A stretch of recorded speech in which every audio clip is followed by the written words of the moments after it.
দাদা কোথায় চললি? এই মিস্ত্রিকে জিজ্ঞাসা করতে চললাম কত কি বালি মশলা ফেলবো। তোর মিস্ত্রি তো আমি, ওর কাছে কি কেন মার চলি তুই? কত বালি মশলা ফেলবো? 3.5 কড়াই বালি আর 1 বস্তা ধুলো ফেল। ধুলো মানে? ওই সিমেন্ট।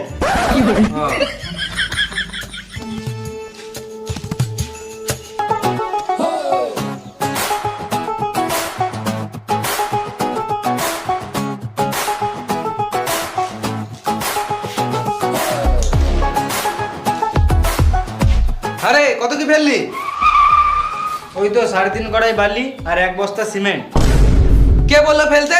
আমার মিস্ত্রি। মিস্ত্রি? কোন মিস্ত্রি? ওই তো আমার মিস্ত্রি। ও মিস্ত্রি? ও কাজের ব্যাপারে কিছুই জানে না, সারাদিন শুধু ফোন কাটে। সুরে বাচ্চাটা মিস্ত্রি কি করে হবে?